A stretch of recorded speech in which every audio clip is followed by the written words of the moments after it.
Hello students, तो यहाँ पर हमें एक क्वेश्चन दे रखा है और ये क्वेश्चन हमारा उत्तराखंड बोर्ड क्लास 10th वालों के मैथ के स्टूडेंट्स के लिए मोस्ट इंपोर्टेंट क्वेश्चन है। और इस तरीके के क्वेश्चंस हमारे अक्सर एग्जाम में रिपीट होते रहते हैं। कभी हमसे यहाँ पर माध्य निकालने के लिए बोलता है, कभी हमसे यहाँ पर माध्यक निकालने के लिए बोलता है और कभी हमसे यहाँ पर बहुलक निकालने के लिए बोलता है। इस तरीके के क्वेश्चन हमारे शॉर्ट में भी रिपीट होते हैं और लॉन्ग में भी रिपीट होते हैं। और ये हमारा 1 नंबर के लिए मोस्ट इंपोर्टेंट क्वेश्चन है और इस तरीके के क्वेश्चंस हमारे अक्सर एग्जाम में रिपीट होते रहते हैं। अब जिन स्टूडेंट्स को इस तरीके के क्वेश्चंस करने आते होंगे तो उन स्टूडेंट्स से तो आराम से एग्जाम में नंबर पक्के हो जाएंगे, लेकिन जिन स्टूडेंट्स से इस तरीके के क्वेश्चंस करने नहीं आते हैं तो वो स्टूडेंट्स बिल्कुल भी टेंशन ना ले। इस वीडियो में आपको समझा दूंगा कि इस तरीके के क्वेश्चन को हम किस तरीके से सॉल्व करते हैं। लेकिन उससे पहले अगर आप हमारे चैनल पर नए हो तो सबसे पहले जाकर आप चैनल को सब्सक्राइब कर लें और सबसे महत्वपूर्ण बेल आइकन को ऑल पर प्रेस कर लें, जिससे क्या है मैं जब भी इसी तरीके से और भी मैथ के मोस्ट इंपोर्टेंट क्वेश्चंस के ऊपर वीडियो अपलोड करूं तो उसकी नोटिफिकेशन आपके पास सबसे पहले जा सके। अब इस क्वेश्चन को हम कैसे करेंगे वो यहाँ पर मैं आपको समझा देता हूँ। तो इस क्वेश्चन में हमसे यहाँ पर बोल रखा है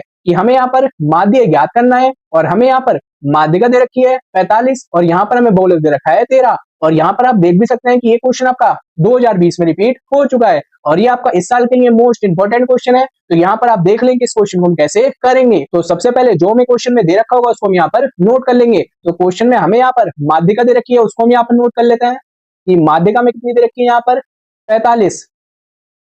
उसके बाद में यहाँ पर हमें बहुलक दे रखा है जो कि हमें यहाँ पर दे रखा है 13। अब यहाँ पर हमें माध्य ज्ञात करना है। तो माध्यम यहाँ पर कैसे ज्ञात करेंगे उसके लिए हमारे पास एक छोटा सा फॉर्मूला होता है। अगर आपको फॉर्मूला पता होगा तो इस तरीके के किसी भी क्वेश्चन को आप 2 मिनट में सॉल्व कर देंगे। अगर आपको फॉर्मूला नहीं पता है तो यहाँ पर मैं आपको फॉर्मूला बता देता हूँ, यहाँ से आप नोट कर लेना और वो फॉर्मूला आपके आगे भी काम में आएगा। तो वो फॉर्मूला होता है हमारे पास कि बहुलक बराबर होगा 3 गुणा माध्यिका -2 इंटू माध्य। अब यहाँ पर अगर हमें माध्य को निकालना है तो उसके लिए हमें यहाँ पर माध्यिका और बहुलक की जरूरत पड़ेगी, जो कि हमें पहले से क्वेश्चन में दे रखी है। तो हम इनकी वैल्यू को यहाँ पर रखकर यहाँ से हम आराम से माध्य को निकाल लेंगे। कैलकुलेशन कैसे करेंगे वो यहाँ पर मैं आपको कर समझा देता हूँ। बहुलक हमें यहाँ पर दे रखा है 13, उसको लिख लेंगे बराबर 3 गुणा माध्यिका में दे रखी है यहाँ पर 45, उसको लिख लेंगे -2 गुणा यहाँ पर हमारे पास माध्य चल ही रहा है। अब यहाँ पर हमारे पास आ जाएगा 13 बराबर होगा 45 के हम यहाँ पर 3 से गुणा कर देंगे तो यहाँ पर हो जाएगा हमारे पास 135 -2 इंटू माध्य। अब यहाँ पर हमें माध्य को निकालना है तो उसके लिए यहाँ पर हमें माध्य को एक साइड में अकेला छोड़ना पड़ेगा। तो ये हमारा यहाँ पर माइनस का है, इसको हम दूसरी साइड में ले जाएंगे तो ये हमारा प्लस का हो जाएगा।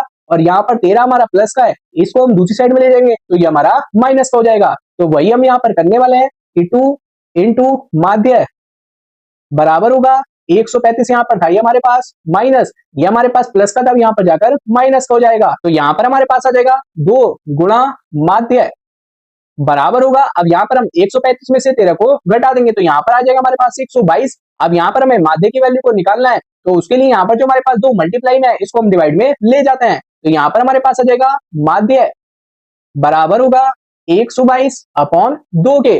अब यहाँ पर हम 2 से 122 को काट देंगे, यहाँ पर हो जाएगा 2 चंग 12 और 2 एकम 2। तो यहाँ पर हमारे पास माध्य कितना आ जाएगा 61। तो क्वेश्चन में हमें यहाँ पर माध्यिका दे रखी थी और साथ में बहुलक भी दे रखा था और हमसे यहाँ पर माध्य निकालने के लिए बोला था, जो कि हम यहाँ पर निकाल चुके हैं और यही हमारा इस क्वेश्चन का आंसर भी हो जाएगा। अब यहाँ पर आप देख सकते हैं कितना आसान क्वेश्चन है। जिन स्टूडेंट्स को इस तरीके के क्वेश्चन करने नहीं आते थे तो इस वीडियो को देखकर आपको समझ में आ गया होगा कि इस तरीके के क्वेश्चन को हम किस तरीके से सॉल्व कर सकते हैं। बस यहाँ पर आपको ये बहुलक वाला फॉर्मूला पता होना चाहिए। अब यहाँ से आप इस फॉर्मूले को नोट कर लें और साथ में कैलकुलेशन को भी। और अगर आप इसी तरीके से क्लास 10th के मैथ के 2026 के एग्जाम के लिए मोस्ट इंपोर्टेंट क्वेश्चंस देखना चाहते हो तो मैंने इसकी एक प्रॉपर प्लेलिस्ट बना रखी है। उस प्लेलिस्ट में आपको सारे के सारे मोस्ट इंपोर्टेंट क्वेश्चंस मिलने वाले हैं और उस प्लेलिस्ट का लिंक मैं डिस्क्रिप्शन में भी दे दूंगा और आपको ऊपर आई बटन पर भी मिल जाएगा, वहां से जाकर आप देख लेना और उस प्लेलिस्ट को आप अपने दोस्तों के साथ भी ज्यादा से ज्यादा शेयर करना, जिससे इंपॉर्टेंट क्वेश्चन सभी स्टूडेंट तक पहुंच सके।